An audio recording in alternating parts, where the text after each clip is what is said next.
तुझा बाप उरात जखमा घेऊनच जगला, एकाही जखमेनं खपली धरली नाही. सगळ्या जखमा भळभळतच राहिल्या. कधी त्यातून नासकं रक्त टिपकत राहिलं, कधी त्यातून हिरवट पिवळा पूत टिपकत राहिला, पण जखमा बऱ्या झाल्याच नाहीत. वयाच्या 50शीत घटस्फोटाचा अर्ज केलेल्या अर्जदाराच्या मुलाला मी त्याच्याच घरची कहाणी सांगत होतो. बैजू सावंत विरुद्ध भक्ती सावंत अशी घटस्फोट केस सुरू होती.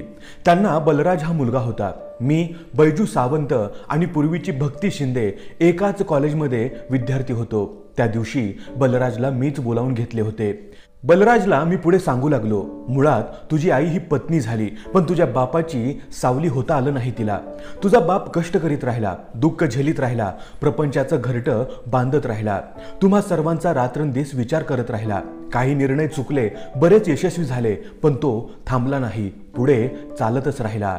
घराबाहेरच्या संकटांना तो कधीच घाबरला नाही. धीराने तोंड दिले, खचला नाही, निराश झाला नाही, उमेद हरला नाही. तू लहान होतास बलराज. बैजूला धाकल्या भावाने आणि बहिणीने घराबाहेर काढलं. खूप मोठं भांडण झालं. अंगावरच्या कपड्यानिशी बैजू बाहेर पडला. सरळ माधवनगर गाठलं. 2 दिवस पाहुण्यांकडे राहिला. तुम्ही दोघं भावंड, भक्ती आणि बैजू चौघेजण किती दिवस पाहुण्याकडे राहणार. 2 दिवसांनी निर्णय घेतला, कोल्हापूरला जायचं. कोल्हापुरात एक खोली भाड्याने घेतली, गवत मंडईला लागून. तिथेच एका दुकानात बैजूला काम मिळालं. ऑटोपार्टची पार्सल डोक्यावरून आणायची, दुकानातली पार्सल ट्रान्सपोर्टला टाकायची, पॅकिंग करायचं, त्यावर नाव आणि पत्ता टाकायचा, बारदान व्यवस्थित लावायचं. या कामाच्या बदल्यात पहिल्यांदा उचल घेतली. घर मालकाला थोडा ॲडव्हान्स दिलं. राहिलेल्या पैशात स्टोव, रॉकेल, तांदूळ, 4 भांडी घेतली. कोल्हापुरात त्या पडक्या खोलीत तुझ्या बापाने पुन्हा संसार चालू केला. तुमच्या शिक्षणाचा प्रश्न होता. प्रवेशासाठी शाळा सोडल्याचा दाखला हवा होता, पण वर्ष संपण्यापूर्वी अधेमध्ये दाखलाही मिळत नव्हता. तुमचं वर्ष वाया जाणार होतं, पण इलाज नव्हता. 2 दिवस बापाला झोप नाही. मित्राकडे गेला, शिक्षकांकडे गेला, शाळेत गेला, पिच्छाच सोडला नाही. शेवटी एक मार्ग निघाला. एका शाळेतील हेडमास्तर म्हणाले, आपण पूर्वीच्या शाळेत पत्र पाठवूया, मुलांना उद्यापासून शाळेला सोडा. त्या दिवशी बैजू थोडा शांत झोपला. बैजूची अशी रोज धावपळ, तुमचं शिक्षण, राहण्याची सोय, घराचं भाडं, अंगावरची उचल, गावाकडचे भावाबरोबरचे वाद, दुकानातील कामं, अंधारलेलं भविष्य, पुढची खडतर वाट, या काळोखातही बैजू चालत राहिला. पण तुझ्या आईला मात्र यातलं काहीच पटत नव्हतं. आईची वाटच वेगळी होती. तिला कायम तिच्या भावाच्या पोराबाळांची चिंता, सतत माहेरची ओढ. भाऊ भोळा आहे, त्याला कुणाचा पाठिंबा नाही, त्याला कळत नाही, तो निर्णय घेऊ शकत नाही, सारं मलाच बघावं लागतं, अशी तुझ्या आईची भावना. पोटच्या पोरांचं सोडून भावाच्या पोरांची कशाला काळजी करतेस, एकदाच बैजू असं म्हणाला. भक्तीनं 8 दिवस अबोला धरला. बैजू बरोबर तिनं उभा दावाच मांडला. माझ्या भावाबद्दल आणि आई वडिलांबद्दल बोललेलं मला आवडणार नाही म्हणाली, आणि एक दिवस तुम्हा सर्वांना सोडून ती माहेरी निघून गेली. बैजूची चाललेली धडपड, ऊर फुटोस्तोवर धावाधाव, घरावर आलेलं संकट, बैजूचं कष्ट, कशाचाच विचार नाही. हे कोणासाठी चाललंय याचाही विचार नाही. भडक माथ्याने थेट माहेर गाठलं. बैजूच्या उरातली ही पहिली जखम. बैजूने धाकल्या भावावर नको तेवढा विश्वास टाकला. व्यापारामुळे बैजू कधी नागपूर तर कधी औरंगाबादला. 2-2 महिने गावी नाही. आईला दिलेल्या वचनाप्रमाणे बैजू पळत होता, राबत होता घरासाठी, धाकल्या भावासाठी आणि बहिणीसाठी. धाकला मात्र शौकीन निघाला. दिवसभर हुंदडायचा, कधी कधी दारू प्यायचा. विधवा रंजीचं प्रकरण गावभर झालं, पण धाकल्याला त्याचं सोयर सुतक नव्हतं. बैजूचं गावात वजन होतं, मान मराताब होता. त्याच्या कानावर ही गोष्ट गेलीच नाही. कोण घालणार, कोण धाडस करणार. तुम्ही गावी असता तर कदाचित हे झालं नसतं. बैजू मिळवत होता, धाकला उधळत होता. बैजू गावी येणार, कुणकुण लागली की धाकला घर सोडायचा नाही. कामात दंग राहायचा, शेताकडे जायचा, वैरण काडी बघायचा. 4 दिवस मळकी फाटकी कपडे घालायचा. बैजू परत गेला की धाकल्याचं मागचं ते पुढं. रंजीच्या नादानं धाकला कंगाल झाला. रंजीची 2 पोरं, 1 पोरगी. त्यांचा प्रपंच धाकला चालवत होता. कष्ट बैजूचं, पैसा बैजूचा, मालक धाकला, प्रपंच मात्र रंजीचा. एके दिवशी रंजीच्या चुलत भावानंच बैजूला हे सांगितलं. बैजूनं धाकल्याला बोलावून घेतलं. 2 तडाकं लावलं. बैजू कडाडला, संतापला, चवताळून उठला. पण धाकल्याच्या चेहऱ्यावरची रेषही हल्ली नाही. थंडगार बर्फागत तो बसून राहिला. चुकलं म्हणाला नाही, पुन्हा असं करणार म्हटला नाही. उलट त्याने बैजू बरोबर बोलणं सोडलं. बैजूच्या उरातील ही दुसरी जखम. आईच्या महागारी घराचं वाळवंट झालेलं, तुझ्या आजोबानं दारूच्या पायात कर्ज करून ठेवलेलं, सारा जमीन जुमला भगवान देसाईला घाण दिलेला, शेवटी दारूतच आजोबा मेलेला. आजीनं मात्र बैजू, धाकला आणि तुझ्या आत्या यांना घरपण दिलं, शिकवलं, शहाणं केलं, पण तिलाही दम्याचा विकार होता. एका रात्री खोकत खोकतच गार झाली. शेजारी बैजू होता. म्हणाली, आता तूच करता, तुझ्यावरच भार पडलाय. आणि धाकल्याकडे, तुझ्या आत्तीकडे हात करून म्हणाली, यांना अंतर देऊ नको, जमीन जुमला सोडव. खोकल्याच्या उबाळीतच डोळं गारगोटी झालं. आई कायमची गेली. बैजूच्या उरातील ही तिसरी जखम. तीही जखम घेऊन तो पळू लागला. करता बनवून बहिणीचं लग्न केलं, चांगल्या घरात दिली, सोनं नाणं केलं, माहेरवाशिनीच्या दुरडीपासून पाहुण्यांच्या आहेरापर्यंत सगळं केलं. तिचं सुरळीत लावलं. कधीतरी तिचा फोन यायचा, धाकल्याकडे बघ, तू काय 4 रुपये कमवशील, पण तो भोळा आहे, त्याला तुझ्याशिवाय कोण आहे. बैजू ऐकून घ्यायचा, पण बहिणीचं बोलणं जिवारी लागायचं. आईबापाच्या महागारी सगळ्यांनी घर उभा राहावं, ती सर्वांची जबाबदारी आहे. पण त्याऐवजी सगळे बैजूला दोषी धरत होते, जबाबदार धरत होते.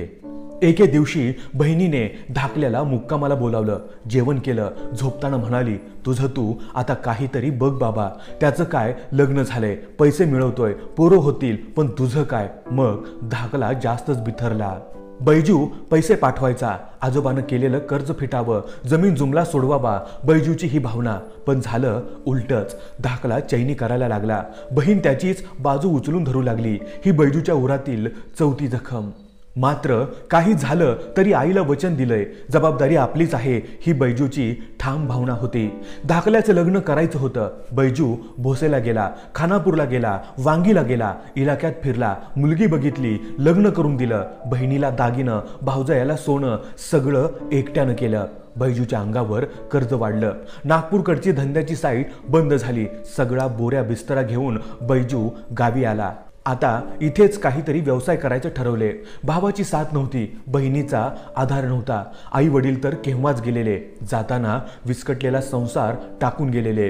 अंगावर कर्ज होतं, जवळ पैसा नव्हता. लग्न झाल्यापासून धाकला अजिबात बोलत नव्हता. बहीण काड्या घालतच होती. एके दिवशी बहीण आली होती. घरातल्या राशनवरून भांडण निघालं. बहीण बैजूला म्हणाली, तू अजिबात घरात काही आणत नाहीस, अशानं घर कसं चालणार. बैजू म्हणाला, आत्तापर्यंत कमवले तेवढं तुमच्या स्वाधीन केलं, पैशाचा हिशोब मागितला नाही, विश्वास ठेवला. त्या सगळ्या पैशाची तुम्ही वाट लावली. आज तुम्ही जे बोलताय ते बोलताना लाज नाही का वाटली. धाकला वस्कन उठून अंगावर आला. कुणाची लाज काढतोस? केलं ते आमच्यासाठी नाही, तुझ्या आईने सांगितलं म्हणून केलंस. आमच्यावर उपकार केलेस काय? जे मिळालं ते आईच्या आशीर्वादानेच ना. कशाला एवढा टेंबा मिरवतोयस? आता तुझी एक दमडी नको आम्हाला. आत्ताच्या आत्ता घराबाहेर हो. बहीण काहीच बोलत नव्हती. ती खाली बघून जमीन टोकरत होती. थोडा वेळ गेल्यावर बैजूला म्हणाली, तू लय चुकीचं वागलास. तुझ्या बापानं घर सोडलं. बैजूला तिथंच राहता आलं असतं. घर काही धाकल्याच्या एकट्याच्या मालकीचं नव्हतं. पण बैजू स्वाभिमानी होता, नियतबाज होता. त्यानं कोल्हापूर गाठलं, तिथं हमाली केली, नोकरी केली, भागीदारी केली, स्वतः दुकान टाकलं, मालक बनला, रात्रीचा दिवस केला, संसार उभा केला. तुला बीएड केलं, बंगला बांधला, प्लॉट घेतला. पण यात तुझ्या आईची कुठेच साथ मिळाली नाही. ती अर्धांगिनी झालीच नाही, झाली ती भागीदारीन. बैजूने भावाला बहिणीला मदत केली की तुझ्या आईचे डोके फिरे. गावाकडे पैसे दिले की ती भांडण काढे. आईच्या वचनाचं सांगितलं की मेलेल्या आजीला शिव्या द्यायची.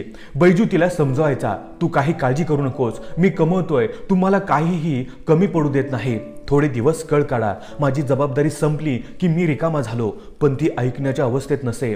या ना त्या कारणाने रोज भांडण होत असे. अलीकडे तर ती भावाला, भावाच्या मुलांना पैसे देऊ लागली, कपडा लत्ता बघू लागली. तुम्ही तुमच्या बहीण भावाला पैसे देत असाल तर मीही देणार असा हट्ट करू लागली. एके दिवशी तुझा बाप सांगायला गेला तर आईने भांडण काढलं. माहेरी निघून गेली. 2-4 दिवस, 4 दिवस, आठवडा गेला तरी परत आली नाही. तू कॉलेजला मुंबईला. बैजूनं तुला फोन केला, पण तुझा प्रतिसाद म्हणावा तसा मिळाला नाही. तू ही आईची बाजू घेतलीस. तुमचं पण चुकतंय पप्पा. तुझे शब्द ऐकून बाप आतून जळाला. काळीजच करपलं. बापाच्या उरातील ही 5वी जखम. अशा अनेक जखमा घेऊन बैजू झुंजत राहिला, एकाकी लढत राहिला. कधी परिस्थितीशी, कधी नातलगाशी, कधी भावाशी, कधी बहिणीशी, कधी बायकोशी. पण यात बायकोने कहर केला. मग नाईलाज म्हणून बैजूने घटस्फोटाकरिता अर्ज केला. अर्जाची कोर्ट नोटीस निघाली. तुझ्या आईला ती मिळाली. आई जमिनीवरच आली. तिला तिची चूक उमगली, पण कायद्याप्रमाणे तिनेही वकील दिला. मुलं लग्नाला आली. आता नातू येतील. या वयात घटस्फोट. कोर्टाने ते प्रकरण मध्यस्थीकडे पाठवले. तिथे तडजोड झाली. आज ते संपूर्ण प्रकरण मिटलं आहे. यातलं तुला काहीच माहिती नव्हतं, म्हणून सगळं सांगावं लागलं. बलराज ऐकत होता. तो खूपच अस्वस्थ आणि गंभीर झाला होता. मी म्हटलं, बलराज, घरी गेल्यावर आता दोघांनाही समजावून सांग. झाले गेले विसरून जा म्हणावं. इथून पुढे आनंदी राहा. बलराज बाकड्यावरून उठला. त्याचे डोळे डबडबले होते. म्हणाला, सर, मी दोघांना समजावत बसणार नाही, पण एक नक्की करणार. घरी गेलं की गेल्या गेल्या माझ्या बापाला कडकडून घट्ट मिठी मारणार.